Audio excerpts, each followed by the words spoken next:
चल उल्टी गिनती शुरू कर।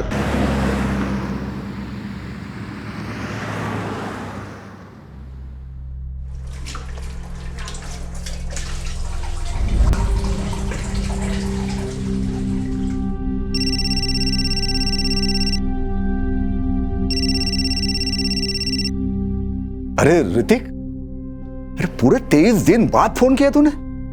बेटा हफ्ते में एक फोन तो किया कर। कैसा है तू? ठीक हूँ पापा। एक गुड न्यूज है। तू इंडिया आ रहा है? तो तू आ रहा है? कौन सी फ्लाइट से आ रहा है बता, मैं एयरपोर्ट पे लेने आ जाता हूँ। नहीं पापा, एली प्रेग्नेंट है। क्या? अरे ये तो और भी खुशी की बात है। मैं कल ही आस पड़ोस में मिठाई बांट देता हूँ। हाँ, और मैं पहली वाली फ्लाइट पकड़ के चला आता हूँ वहां पर। अरे बच्चे का ख्याल रखने के लिए कोई ना कोई होना चाहिए ना वहां पर। मैं आता हूँ। पापा ये इंडिया नहीं अमेरिका है। हम लोग आने के लिए एक मेड रखने वाले हैं। ये हम वैसे ही बहुत खर्चे होते हैं। डिलीवरी के बाद मैं आपको एक वीडियो कॉल कर दूंगा। हाँ बेटा, वीडियो कॉल ही सही। पोते का मुंह वीडियो कॉल पर देख लेंगे। बेटा ऋतिक, आज अगर तुम्हारी माँ जिंदा होती तो बहुत खुश होती। कौन सी माँ पापा, पहली या दूसरी?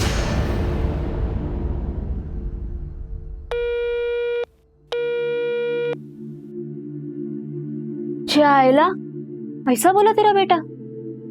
लेकिन तूने तो ये सब उसके लिए किया था ना? मैं 16 साल का था जब पिताजी ने प्राजक्ता से शादी करा दी। प्यार व्यार कुछ पता नहीं था मुझे। ऋतिक हुआ, उसके बाद पल्लवी, उसके बाद प्राजक्ता से बस प्यार होने वाला ही था। हाँ, सब जानती हूँ। मैडम को कैंसर हो गया, मैडम चल बसी, फिर उसके बाद तुमने दूसरी शादी की, तुम्हारी दूसरी बीवी भी भाग गई। 10 बार सुन चुकी हूँ ये स्टोरी। मेरी मानो, तुम ना अभी ये सब चीज के बारे में सोचना छोड़ दो और अपने ये नालायक बच्चों से ना जितना हो सके उतना दूर रहो। टाइम वेस्ट मत करो उनके पीछे। ले, तुम्हारे छोटे भाई का फोन है। ये ना सबसे बड़ा वाला गेद है, मैं बता रही हूँ। हाँ बोल अविनाश। हाँ नरेश भैया, कैसे हैं? मैं ठीक हूँ। पार्थ कैसा है? हाँ अच्छा है, एग्जाम देने गया है। अच्छा मैं क्या कह रहा था भैया, वो आपकी बीपी की दवा है ना? हाँ है। अच्छा वो कोलेस्ट्रॉल वाली? हाँ है, सब कुछ है। अच्छा भैया मैं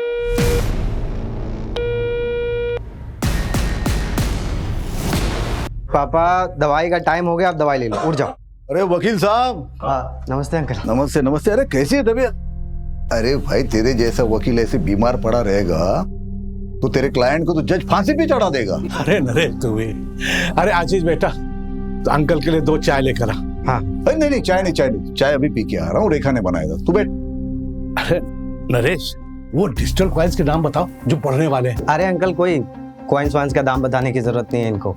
कैसे दाम कैसे फ्लक्चुएट होते रहते हैं उसके ऊपर नीचे, उनकी तरह ना इनका भी बीपी ऊपर नीचे होता रहेगा। अरे बाप की सेहत का इतना ही ख्याल है तो प्रताप के लिए एक बहू ले गया अच्छी सी। अरे प्रताप, वो उस लड़की की फोटो भेजी थी ना मैंने तुम्हें, वो दिखाओ। ये वाली? ये देख, ये इसका नाम सुनिधि है। यहाँ वाशी में परिवार के साथ रहती है। अच्छे है ना? हाँ, अब मुंह से आवाज नहीं निकलेगी है? देखो लड़की अच्छी है तो मुझे पसंद है। अगर खानदान अच्छा हो तो तुम बात आगे बढ़ाओ। ठीक है, तो मैं इसके पिताजी के साथ बात करता हूँ और उनका नंबर तुझे मैसेज कर देता हूँ। हाँ ये ठीक है। अब तू आराम कर, मैं कपिल की दुकान पे जा रहा हूँ।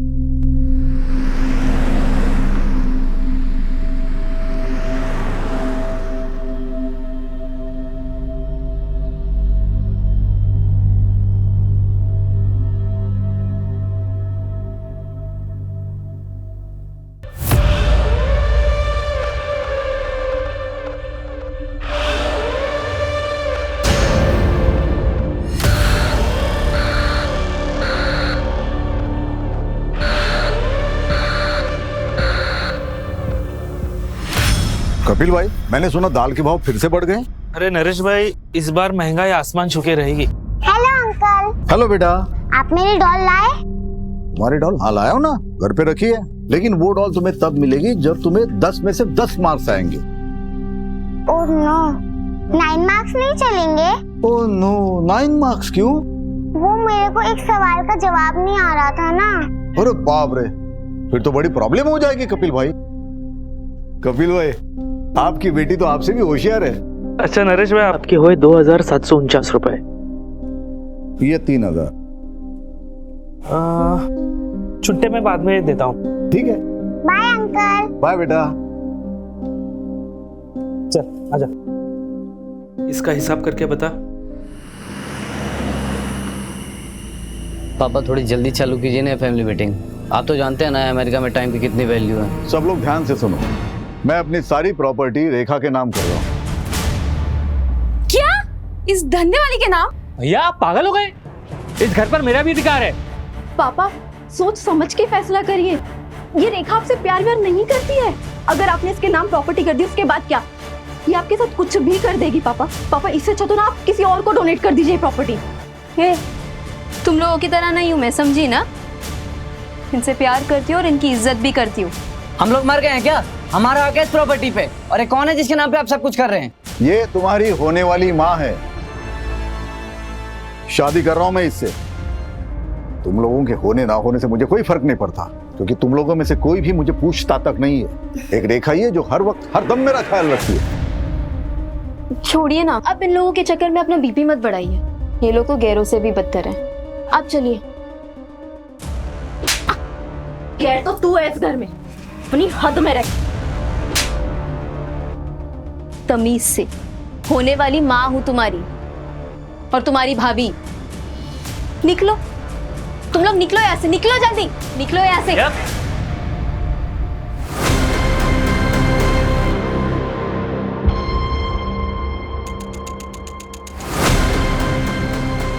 बुढ़ापे में दिमाग खराब हो गया पापा जी का। घी अगर सीधी उंगली से ना निकले तो उंगली टेढ़ी करनी पड़ती है।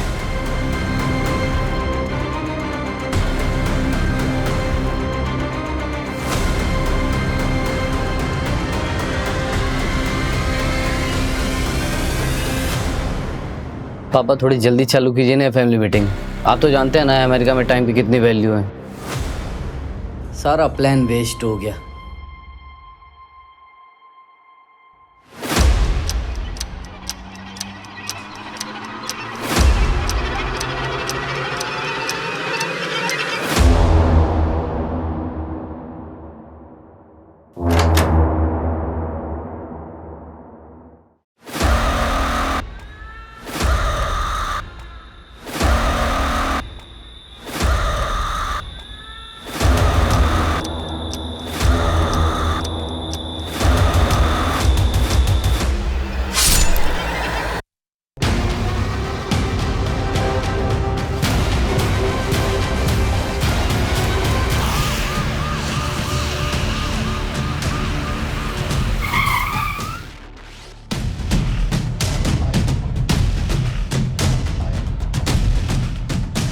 सर, विक्टिम की मंगेतर ने बॉडी देखकर हमें इन्फॉर्म। क्या हो गया इन्हें? नरेश उठ, सब देखिए ना क्या हो गया इन्हें। नरेश उठो ना, नरेश। ये कौन है? सर यही तो है मंगेतर। इनकी? सर इस तरफ आइए। हॉल में उसे मारा गया। विक्टिम का नाम नरेश देशमुख है। अकेला रहता था। फैमिली, एक बेटी है जो यहीं कमलाबाद में रहती है, बेटा यूएस में रहता है और एक छोटा भाई है जो यशवंत कॉलोनी में रहता है। सबको इन्फॉर्म कर दिया है सर।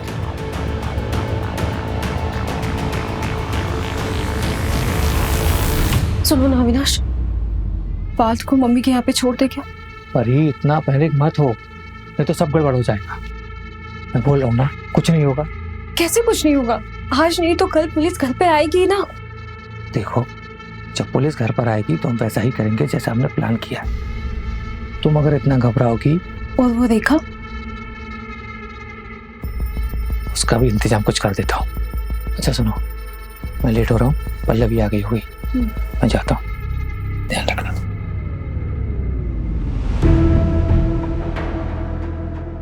कल रात को 8 बजे तक मैं ऐसे निकल गई थी। तब मुझसे कहा कि मैं सोने जा रहा हूँ। सुबह नाश्ता लेके आई तो देखा कि दरवाजा खुला हुआ था। अंदर आई तो अच्छा ये बताओ कि घर से कुछ चोरी हुआ है? मंगेतर मरा है मेरा और आपको चोरी की पड़ी है। देखो हमें ये सब जानना जरूरी है क्योंकि इन्वेस्टिगेशन उसी हिसाब से होगी। तो सब आज ही करना है आपको। मंजू, पंचनामा करके बॉडी को तुरंत पोस्टमार्टम के लिए भिजवाओ। Okay sir. जैसे ही फैमिली से कांटेक्ट होता है थाने बुलाओ।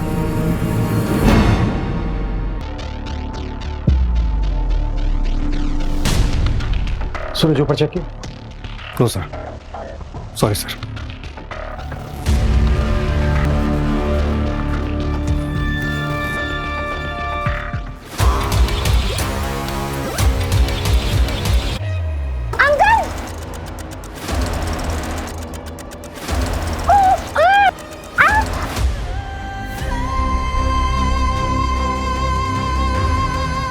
रिया, रिया!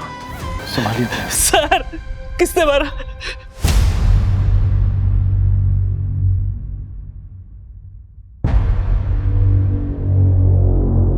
रिया! नरेश भाई रिया के लिए एक पिता की तरह थे। वो उसे ट्यूशन पढ़ाते थे। कई बार वो पढ़ते पढ़ते वही सो जाती थी। कल भी रिया गई थी ट्यूशन पढ़ने उनसे? नहीं, मैंने उसे नरेश भाई के छुट्टे पैसे लौटाने भेजा था। क्यों क्यों भेजा? संभालिए अपने आप को। तो जब रिया वापस नहीं आई तो आप उसे नरेश जी के घर देखने नहीं गए? मैं दुकान पे था देर रात तक। हमेशा की तरह मुझे लगा शायद वो वहीं सो गई होगी। मुझे जाना चाहिए था, मेरी बच्ची बच जाती। रिया की माँ कहाँ है? 3 साल पहले मुझे और रिया को छोड़कर भाग गई।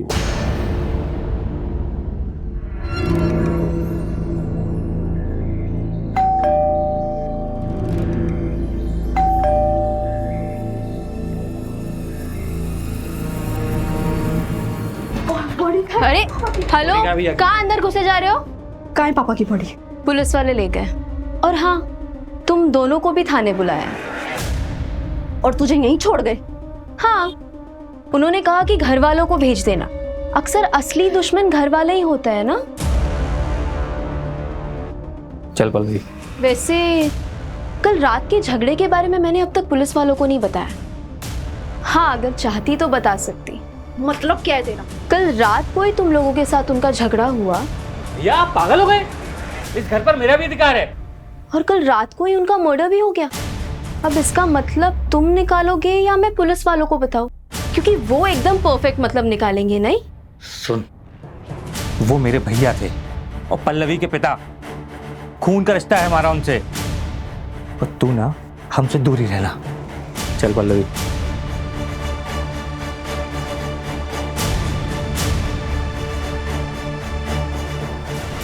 कई बार खून के रिश्तेदारों से ज्यादा पराये लोग अपने हो जाते हैं ना माँ। कोई अपना अपना नहीं होता, सब पैसों के रिश्तेदार है। पैसा है बच्चे अपने, पैसा है रिश्तेदार अपने। पैसा खत्म रिश्ता खत्म। तू क्यों फिक्र कर रहा है? तेरे पास तो इतना सारा पैसा है। तेरी गाड़ी आई? अरे नहीं माँ, इस उम्र में गाड़ी लेके क्या करूंगा। मैं सोच रहा हूँ पल्लवी को गाड़ी लेके दे दूं। वो बेचारी स्कूटी से जाती है कॉलेज। कितनी बार समझाया तुझे, पर तू नहीं समझता। लुटा दे अपनी सारी दौलत अपने नालायक रिश्तेदारों पे, लेकिन जब तू मरेगा ना, तेरे कफन के लिए किसी के पास से पैसा भी नहीं निकलेगा। तो तू दे दे ना कफन। हाँ, दे दूंगी ना। ये चादर तूने ही दी है ना, यही दे दूंगी। शहर में हुए डबल मर्डर ने पूरे खोपोली के लोगों को सकते में डाल दिया है। इस चौंका देने वाले मर्डर ने एक बार फिर से पुलिस प्रशासन पे सवाल उठाया है। क्या शहर के लोग सेफ हैं? देखिए, बॉडी पोस्टमार्टम के लिए भेजी गई है। 24 घंटे बाद आपको दे देंगे। पापा तो बहुत अच्छे आदमी थे, भला उन्हें ऐसे कोई क्यों मारेगा? क्यों झूठ बोल रही है पल्लवी? सर मैं आपको बताता हूँ। दरअसल भैया एक नंबर के अड़ियल इंसान थे।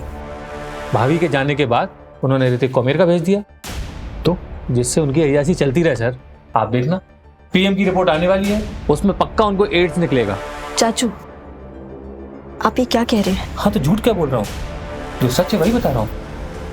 तो रेखा को पता था ये सब? उसे क्या ही फर्क पड़ता है, वो तो खुद एक धंधे वाली थी। रेखा तो मंगेतर थी ना नरेश जी की। हाँ, दिमाग खराब हो गया था पापा का। कल रात आप लोग कहाँ थे? अपने घर पे? पापा से मिलने गए थे, फिर सब अपने अपने घर आ गए। सब एक साथ मिलने गए थे, जाहिर सी बात है कोई खास वजह होगी। कल रात पापा अपने प्रॉपर्टी का बंटवारा करने वाले थे। तो हो गया बंटवारा? मैं अपनी सारी प्रॉपर्टी रेखा के नाम कर रहा हूँ। भैया आप पागल हो गए? निकलो यहाँ से। भैया नहीं सर, बस कैजुअल डिस्कशन हुआ और कुछ नहीं।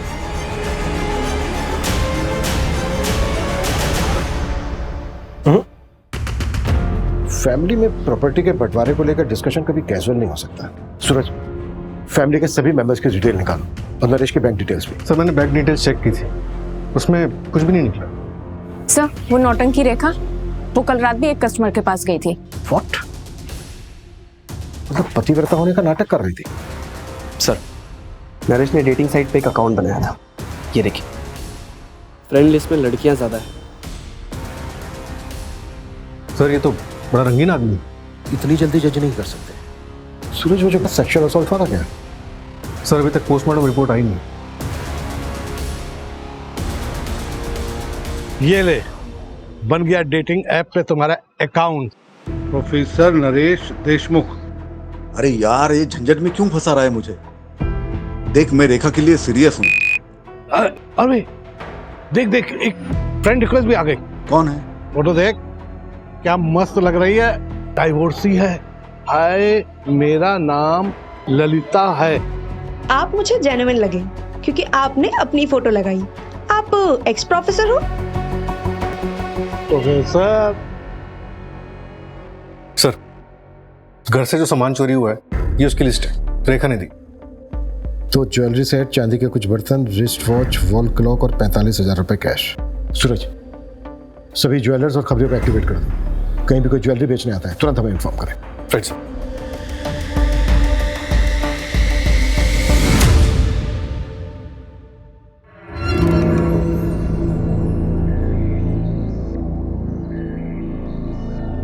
सर, कपिल की बीवी नीतू के बारे में पता किया मैंने। रत्नागिरी से है, वहाँ उसका मायका भी है और 8 महीने से वहाँ वो किसी आदमी के साथ रह रही है। कपिल ने अपनी बीवी को डिवोर्स दिया था क्या? पता नहीं सर, लेकिन नीतू ने कभी रिया को ले जाने की भी कोशिश नहीं की। अविनाश, हाँ? उस रात झगड़े के बाद तुम वापस घर नहीं आए थे, कहाँ गए थे? वो अपने एक दोस्त के यहाँ गया था। क्यों? ऐसे ही। और जब मैं घर पर आया तब तुम घर पर नहीं थी। कहाँ गई थी? कचरा फेंकने गई थी। फालतू के सवाल मत पूछा करो मुझसे।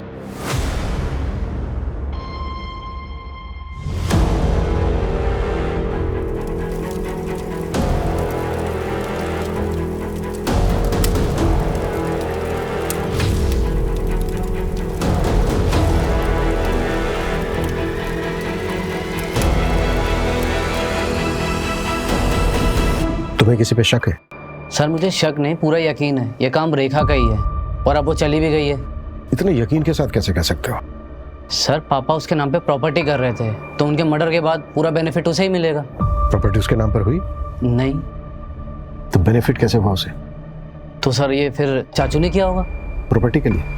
प्रॉपर्टी और पार्थ दोनों के लिए। पार्थ क्यों? सर पार्थ मेरा सौतेला भाई है और परी चाची मेरी सौतेली माँ। वो पापा की दूसरी वाइफ रह चुकी है। What? हाँ सर, 2 साल पहले परी चाची ने पापा को छोड़ के अविनाश चाचू से शादी कर ली थी और पापा ने तो केस भी फाइल किया था पार्थ की कस्टडी के लिए। इन्हीं सब के बीच पापा उस रेखा के चक्कर में फंस गया और चले थे उस धंधे वाली से शादी करने।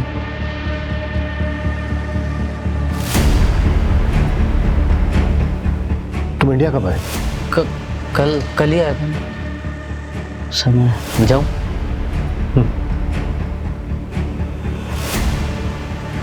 ये बात हमें अविनाश और परी ने क्यों नहीं बताई?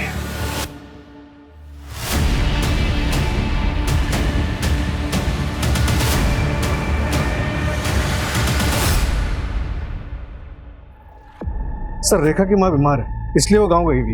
ये रेखा की माँ है भी या नहीं? सर पोस्टमार्टम रिपोर्ट आ गई है। नरेश की मौत 31 मार्च की रात को 9 से 1 के बीच में हुई थी। और घर के मेन डोर पर कोई फोसेंटी के निशान नहीं थे। शायद कातिल नरेश के जानने वाला था। कॉल रिकॉर्ड्स और फोन लोकेशन कब तक आ रही है? कल तक आ जाएगी सर। रिया की पोस्टमार्टम रिपोर्ट का क्या हुआ? सर ये देखिए, सेक्सुअल असॉल्ट इनकंक्लूसिव है। रिया की मौत रात को हो सकता है रिया को नरेश से पहले मारा गया, लेकिन डिफरेंस सिर्फ 1 घंटे का है। तो क्या मेन टारगेट रिया थी?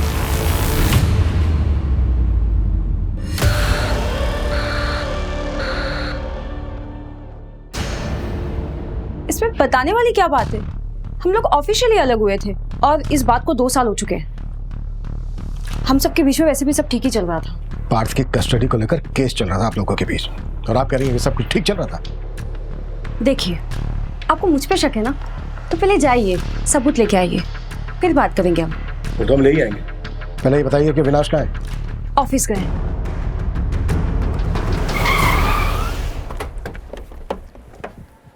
सर, नरेश की सीडीआर में किसी ललिता चौहान नाम की लड़की का नंबर मिला है। काफी बातें होती रहती थी उससे। वैसे ललिता तुम्हारी फैमिली में और कौन कौन है? मैं और मेरी मम्मी। और आपकी? सेम, मैं और मेरी मम्मी। किसी दिन मेरी मम्मी से मिलवाऊंगा मैं तुम्हें। श्योर।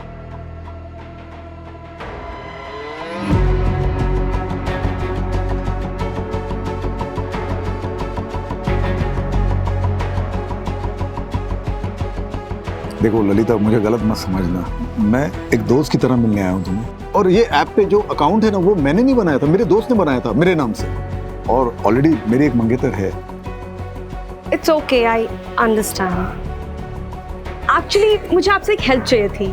आप आरएम सहानी कॉलेज में प्रोफेसर थे ना? हाँ। मैं वहाँ जॉब के लिए अप्लाई करना चाहती हूँ, तो क्या आपकी कुछ मदद मिल सकती है? अरे बिल्कुल करूंगा। वहाँ के प्रिंसिपल तो मेरे दोस्त है, बहुत अच्छे दोस्त है। मैं बात करता हूँ उनसे, तुम सिर्फ इंटरव्यू दे के आना। Thank you so much. क्या? लेकिन नरेश जी की माँ तो है ही नहीं। अरे लेकिन ऐसे कैसे हो सकता है? उन्होंने तो मुझे अपनी माँ की फोटो दिखाई थी और वो उनसे मुझे मिलाने भी वाले थे। अच्छा, तुम्हें नरेश जी ने कभी कुछ और बताया, या फिर उनके बारे में कोई ऐसी बात जो इन्वेस्टिगेशन में हमारी हेल्प कर सके? पता नहीं आपके लिए कितना हेल्पफुल होगा, पर नरेश जी ने बताया था कि उनका एक भाई है। क्या नाम है उसका? हाँ, अविनाश। वो थोड़े अजीब हैं, अडल्ट साइट्स और डार्क वेब देखने के आदी हैं। हेलो, क्या? ओके, मैं आती हूँ। तुमने सीधे डीसीपी ऑफिस में कंप्लेंट डाल दी। अरे तुम्हें हमारे पास आना चाहिए था ना। तो तुम्हें ये लगता है कि तुम्हारी वाइफ नीतू ने रिया को मारा है? लगता नहीं है मैडम, मुझे यकीन है, क्योंकि उस दिन नीतू यहीं खोपोली में थी।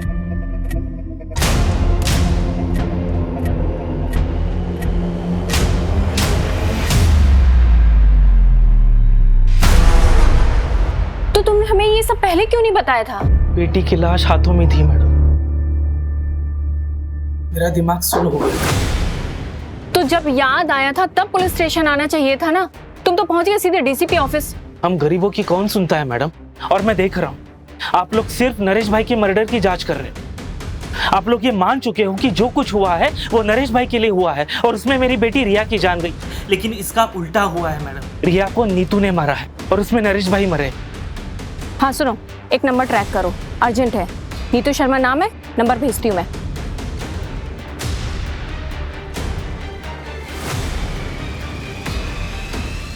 चलो। सर, मैंने नरेश की पिछले 2 साल की सीडीआर स्टडी की, तो एक बात पता चली। नरेश का एक नेबर है प्रताप वर्मा, उससे काफी बातें होती थी उसकी। और सर, सीडीआर में एक और बात पता चली, ये नरेश की फैमिली उससे 1 साल पहले ही टच में आई। 1 साल पहले तक तो किसी को नरेश से कोई मतलब नहीं था। पर ये 1 साल पहले अचानक से नरेश की जिंदगी में ऐसा क्या हुआ कि सबको उसके प्रति प्यार जाग गया? Anyway, नरेश की माँ का कुछ पता चला? अभी तक नहीं सर, मैंने फैमिली से पूछताछ की। उनका कहना है कि 20 साल पहले उसकी माँ मर गई थी। तो फिर नरेश ने अपनी माँ बताकर ललिता को फोटो किसकी दिखाई?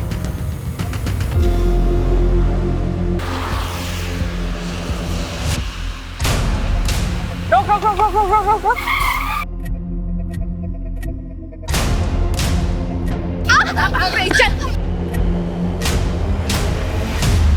मैंने कुछ नहीं किया, मैं तो अपनी रिया को वापस लेने आई थी।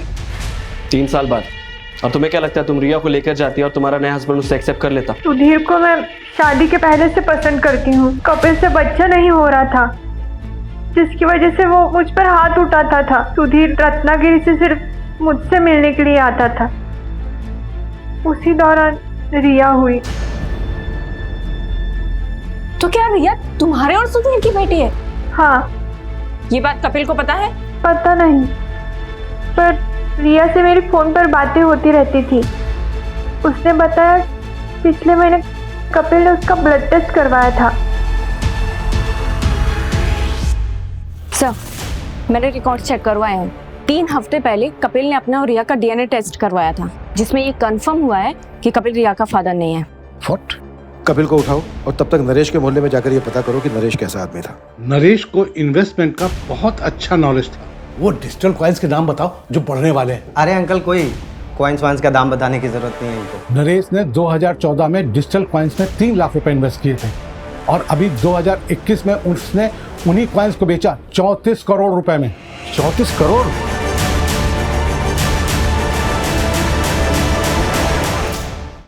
कहाँ है ये 34 करोड़?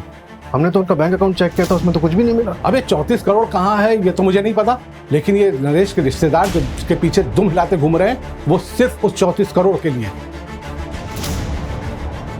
34 करोड़ ना नरेश के बैंक अकाउंट में है और ना ही उतना पैसा उसके घर में मिला। हाँ सर, पूरे 34 करोड़ रुपए गायब है। आखिर इतना सारा पैसा उसने रखा कहाँ होगा? और सर 1 साल से इतना पैसा रखना क्राइम को खुला इन्विटेशन देने के बराबर है। सर, कपिल फरार हो गया है। उसके घर में ताला लगा है और नंबर भी स्विच ऑफ आ रहा है।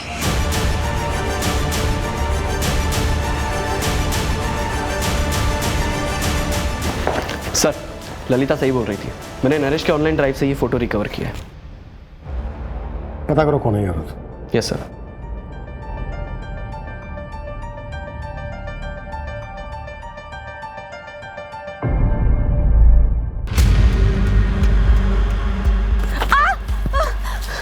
प्लीज छोड़ दो मुझे, प्लीज मत मारो, प्लीज मुझे छोड़ दो, प्लीज मुझे छोड़ दो।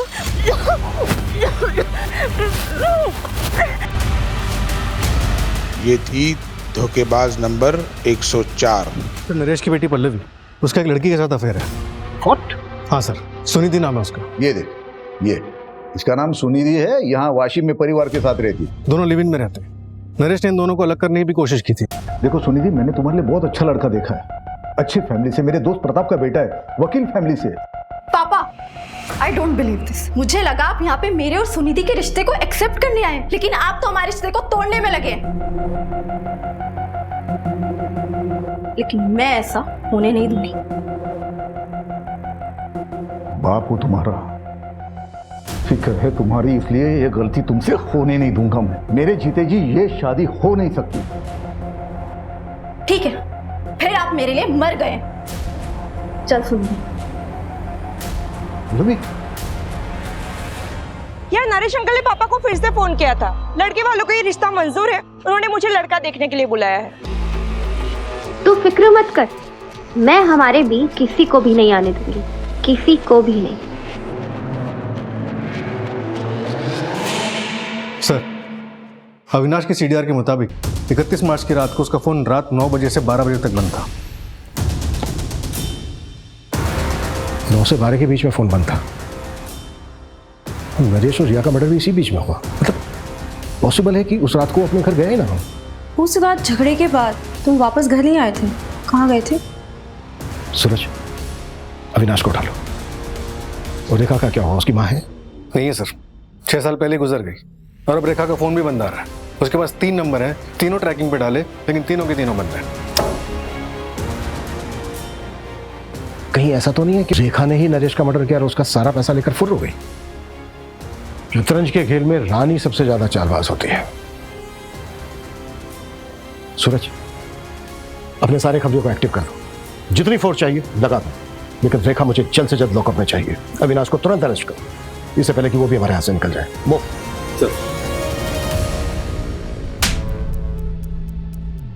याद आया? हाँ, वो 34 करोड़ वाली बात। मुझे पता था कि भैया के पास 34 करोड़ रुपए हैं, पर मैंने नरेश भैया का मर्डर नहीं किया सर। 31 मार्च की रात को अपना मोबाइल फोन बंद करके कहाँ गया था तुम? वो मैं अपने एक दोस्त के यहाँ गया था। दोस्त का नाम और नंबर बोल। बंसी नाम है उसका, नंबर मेरे मोबाइल में है, मैं देख के बताता हूँ आपको। उसकी ज़रूरत नहीं है, नंबर है हमारे पास 733219। रेखा का नंबर है ये। क्राइम की रात को रेखा अपने क्लाइंट से मिलने गई थी और वो क्लाइंट तुम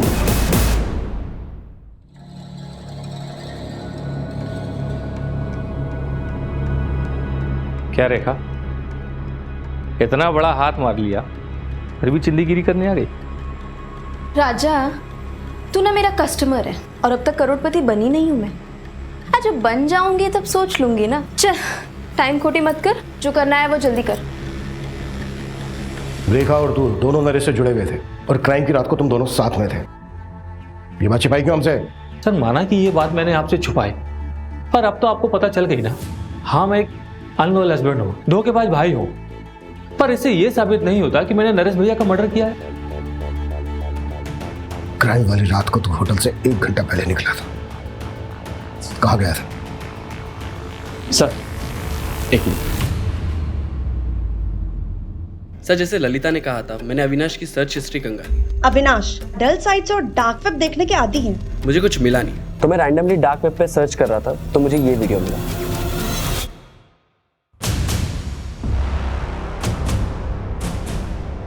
कौन है ये लोग? ट्रैक किया जा सकता है इनको? पॉसिबल है, पर टाइम टेकिंग है सर। लेकिन मुझे आपको और एक चीज़ दिखानी है। ये देखिए, उस वीडियो के बाद मैंने थोड़ा और सर्च किया तो मुझे ये साइट मिली, जो कि नरेश के मरने के 3 दिन बाद बनाई गई थी, और इसी पे वो दोनों वीडियो अपलोड किए गए थे। ये देखिए, नरेश का वीडियो।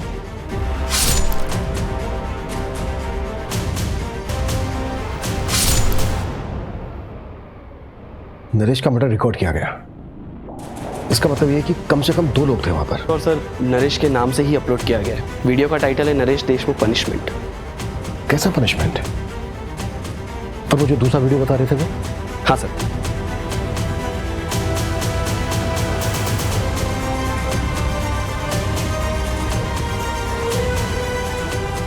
मंजू, ये वही लड़की है ना जिसके साथ नरेश चैट करता था? हाँ सर, ललिता, और इससे मैंने बात भी की थी। विपुल, ये वीडियो जिसने अपलोड किया है उसको ट्रैक करने की कोशिश करो। ये बंदा जल्द से जल्द चाहिए मुझे। Okay sir. मेरा नाम कपिल गुप्ता है। मैं खोपोली महाराष्ट्र का रहने वाला हूँ। मुझे आप लोगों से एक जरूरी बात कहनी है। सर अपलोडर का आईपी एड्रेस ट्रैक हो गया है। ये देखिए, ये वीडियो आज सुबह ही अपलोड हुई है। धोखेबाज की तलाश जारी है। अगर आपको भी किसी ने धोखा दिया है तो उसका प्रोफाइल हमें भेजिए, उसकी सजा हम तय करेंगे। ये तो खुलेआम सुपारी उठा रहा है। नहीं सर, हर कोई डार्क वेब एक्सेस नहीं कर सकता। आईपी एड्रेस क्या है? शॉकिंग है सर, ये देखिए। ये मास्क तुम्हारे घर से मिला है और डार्क वेब का जो आईपी एड्रेस है वो तुम्हारे फोन का है।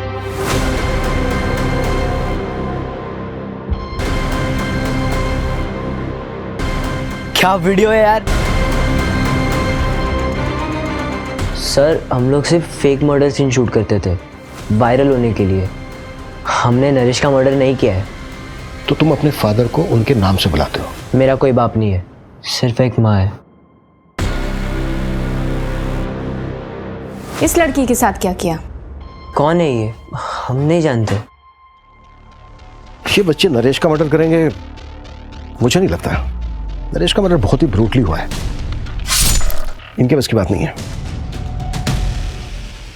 सर वो बूढ़ी औरत, उसको ट्रेस कर लिया है, लोकेशन मिल गई उसकी। गुड। कपिल की लोकेशन मिली? नहीं सर, कपिल अभी भी फरार है। चलो तब तक बूढ़ी औरत से मिलते हैं। Okay sir. सर उस बूढ़ी औरत को ओल्ड पुणे हाईवे पे देखा गया है।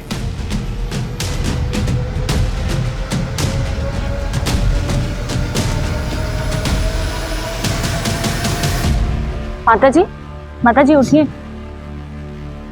मैंने समझाया था उसे, लेकिन उसने मेरी बात नहीं मानी। उसने जब झूठ बोलने के लिए कहा था तभी मैं समझ गई थी जरूर इसके साथ कुछ होने वाला है। कैसा झूठ लाजू? माँ ये देख, कुछ कपड़े लाया हूं तुम्हारे लिए। क्या? अच्छे है ना? मैं क्या बोल रहा हूँ, कब तक तू ऐसे सड़कों पे पड़ी रहेगी? चल ना घर चलना। अरे बाबा, अपने घर की महाभारत झेल चुकी हूँ मैं। बेटा और बहू ने सड़कों पे फेंक दिया, अब तेरे घर की महाभारत झेलूं? मुझसे नहीं होगा। अरे माँ, मेरे घर में महाभारत होने के लिए घर में कोई होना भी तो चाहिए। क्यों? पैसों की बात सुनकर कोई नहीं आया? सोचा था 34 करोड़ का झूठ बोलूंगा तो सारे दौड़े चले आएंगे, सारे साथ में रहेंगे, फैमिली साथ रहेगी, अच्छा लगेगा। तो कोई फायदा नहीं हुआ। उन्हें प्यार नहीं है मुझसे, पैसों के लिए फोन करो, दिखावे के लिए फोन करो। तो क्या वो क्रिप्टो की 34 करोड़ वाली बात झूठ थी? और नहीं तो क्या। अरे अरे साहब 34 करोड़ होते तो राजा की तरह नहीं रहता।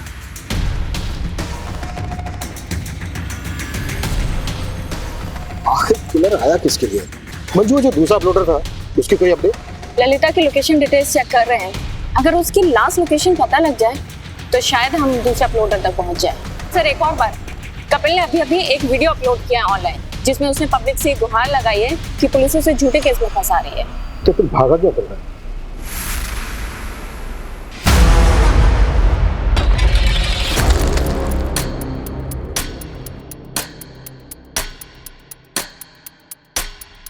रिया,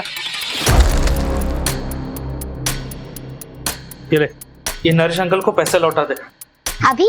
हाँ अभी, और वहीं पे सो जाना। बाबा मुझे आपके साथ रहना है। बोला ना तुझे एक बार, समझ में नहीं आता, जा।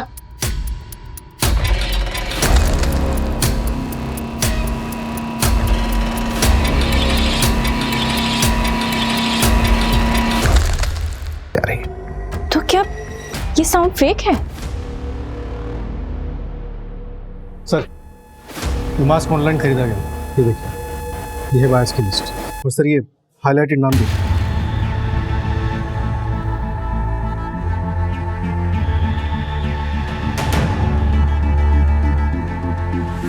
मंजू, लोकेशन ट्रैक हो गई है, मैंने तुम्हें डिटेल्स भेज दी।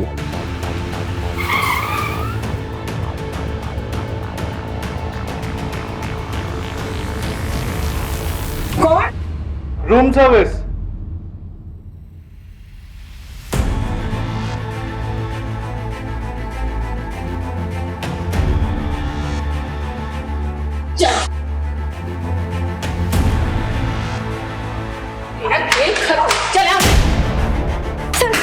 सर मैं बताती हूँ सर मैं एक एक्टर हूँ, मराठी सीरियल में छोटे मोटे रोल प्ले करती हूँ। उसने मुझे बोला एक रोल प्ले करना है, सुन के मैंने शुरुआत में मना कर दिया सर, शपथ, पर फिर घर का रेंट और खर्चे तो मैंने कर लिया सर।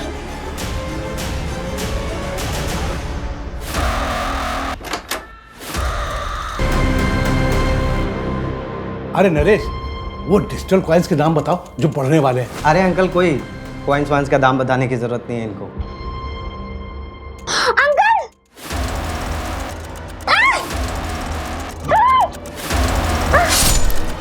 क्या करना है पापा इसका? जा टेरिस पर फेंक कर आज।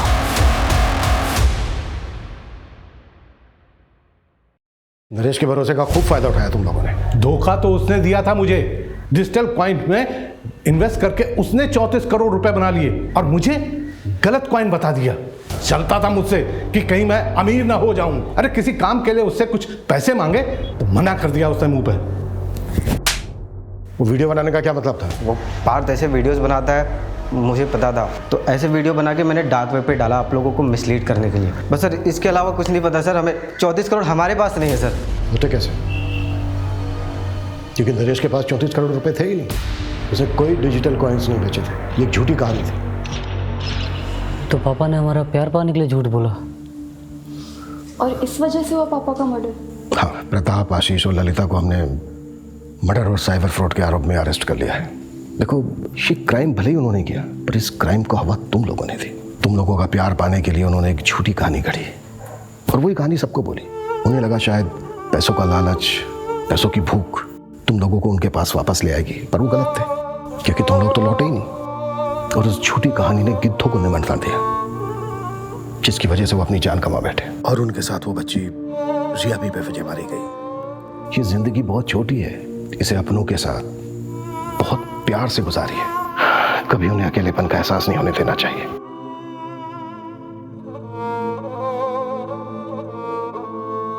मैंने तेरे लिए स्पेशल भिंडी मसाला बनाया है। आप भिंडी पे ही सारे एक्सपेरिमेंट करना। अच्छा, बहुत बड़ी हो गई तू, हाँ?